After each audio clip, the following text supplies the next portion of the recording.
जिसे पूरा देश सलूट मारता है, प्यार करता है, सम्मान करता है, और वही व्यक्ति रिटायर्ड होकर के एटीएम में खड़ा होकर सलूट मारता है, या किसी होटल के गेट पे सलूट मारता है, या किसी वीआईपी के घर के बाहर खड़ा सलूट मारता है। बड़े शर्म की बात है। क्योंकि जिसको देश सलाम करता है आज वो लोगों को खड़े होकर रोड पे सलाम करे, ये हमारा दिल गवाही नहीं देता। सैनिकों को गार्ड की नौकरी तो नहीं मिलनी चाहिए, एक एडमिनिस्ट्रेटिव नौकरी मिलनी चाहिए, अच्छे ऑफिसेज में अच्छी बैठक मिलनी चाहिए। हाँ जी दोस्तों, बात हो रही है जवानों की, भारतीय जवानों की, सैनिकों की, सेना के जवानों की, उन बहादुरों की जिनको हर कोई सलूट मारता है, बच्चा भी मारता है, बूढ़ा भी मारता है, सम्मान भी करता है। और क्यों न मारे, आज भी महाकुंभ में जब सबको, संतों को भी याद आ रही कि सेना को भेजो, यहां सेना को भेजो। प्रशासनिक व्यवस्थाओं के द्वारा कलंकित होना पड़ा है। इसको सेना के हवाले कुंभ को क्यों नहीं किया गया? कहता रहा कि आप सेना को बुलवाइए और सेना को ये कुंभ हवाले कीजिए, क्योंकि बहुत दुखद समाचार है कि ये प्रशासन लगा रहा कि कोई भी वीआईपी आए सिर्फ उसकी सेवा में लगा। पुलिस सिर्फ चमचागिरी कर सकती है, चापलूसी कर सकती है, कुछ नहीं कर सकती। तो वही सैनिक रिटायर्ड होके जाता है तो वह उसकी इतनी दुर्दशा करने का जिम्मेदार कौन है?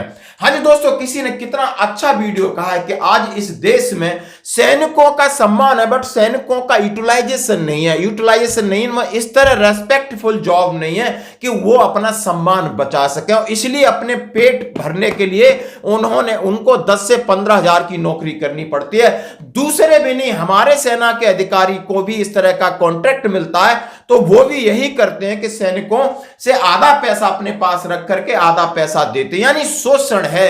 यानी बात सब करते हैं, लेकिन ऐसा ही एक मैं सेना के रिटायर्ड अधिकारी जो कह रहे हैं कि जैसे ही रिटायरमेंट के बाद सेना का अधिकारी रिटायर्ड होता है, उसके लिए जॉब अपॉर्चुनिटीज बहुत होती हैं, क्योंकि वो एक आर्टिकुलेट होता है, एक्सपोजर भी उसका अच्छा होता है, गुड कम्युनिकेटर भी होता है। और वहीं पर सेना का जवान, यानी वो उसके पास थोड़ी अंग्रेजी की कमी होती है, लेकिन क्षमता पार होती है। क्षमता की बात कही है उन्होंने, कहा है ऑफिसर्स जब फौज छोड़ के बाहर आते हैं तो ऑफिसर्स के लिए बहुत अपॉर्चुनिटी होती है, क्योंकि they are also articulate, good communicators, exposure is more. मैं हमेशा हैरानी होती है मेरे को कि जो जवान एक टैंक को खोल के जोड़ सकता है, जो जवान 3rd जनरेशन मिसाइल फायर कर सकता है, जो जवान को आप हिंदुस्तान को रिप्रेजेंट करते हुए यूएन मिशन में भेजते हैं, जो जवान को आप इंडिया की न्यूक्लियर एसेट्स हैंडल करने की जिम्मेवारी देते हैं, उस जवान को सर्विस के बाद आप सिर्फ एक होटल के बाहर एक सिक्योरिटी गार्ड की नौकरी देंगे। उस जवान में इतनी कैपेबिलिटी है, वो इतना कुछ कर सकता है, उसको लेवरेज करने की बजाय उसको एक सिंपल सिक्योरिटी गार्ड की नौकरी देना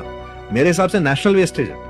क्योंकि उस जवान को बना के तैयार करने के लिए कितने करोड़ों का खर्चा हुआ है वो शायद लोगों को पता नहीं है। एक जवान को ट्रेन करने के लिए लाखों का खर्चा होता है।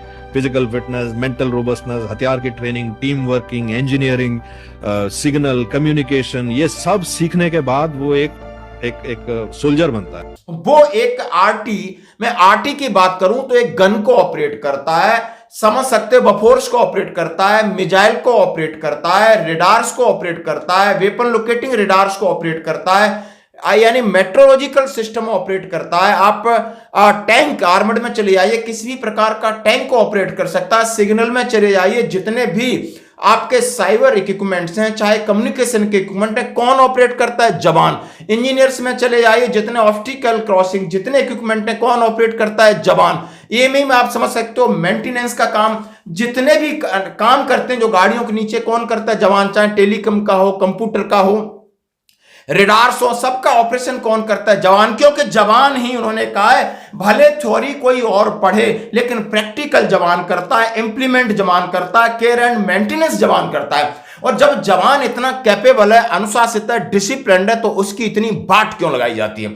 और ये आप समझ सकते हो, ये सेना के बहुत शॉर्ट सर्विस कमीशन अफसर रिटायर्ड है, और बिल्कुल जबरदस्त उन्होंने अपनी बात कही है कि सैनिकों का यूटिलाइजेशन नहीं हो रहा। एक सैनिक की ट्रेनिंग में करोड़ों रुपए खर्च करता है वो जवान, और उसको जवान बनाने में एक मैच्योर्ड, एक डिसिप्लिन, एक कहते ना चमकता हुआ हीरा होता है। लेकिन इस गर्दिश में जब रिटायर्ड होता है तो उसका इस्तेमाल ये भारत सरकार नहीं करना चाहती, और ना ही उसका सही इस्तेमाल करते हैं। और उसकी ये दुर्दशा होती है कि उसे विवश होना पड़ता है, अपना पेट घर चलाने के लिए मजबूर होना पड़ता है।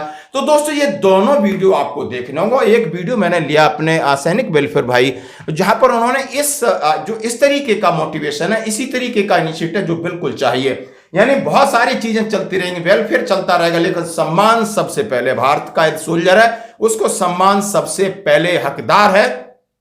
और जब तक हम एकजुट नहीं होंगे, हमें शायद वो सम्मान से वंचित होना पड़ेगा। क्यों?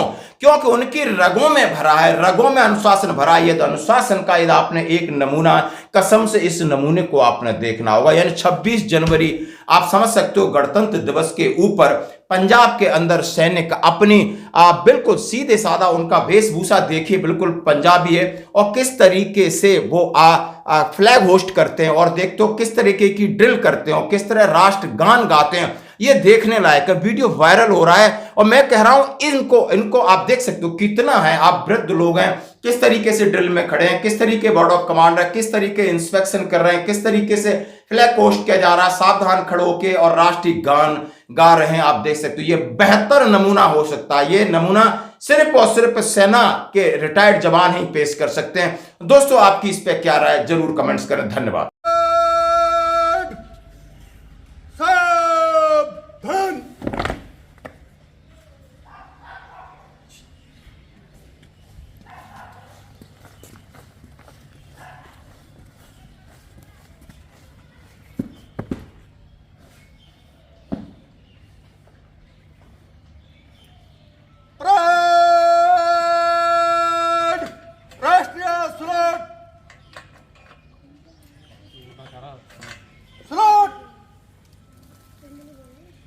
जनगण मन अधिनायक जय हे भारत भाग्य विधाता।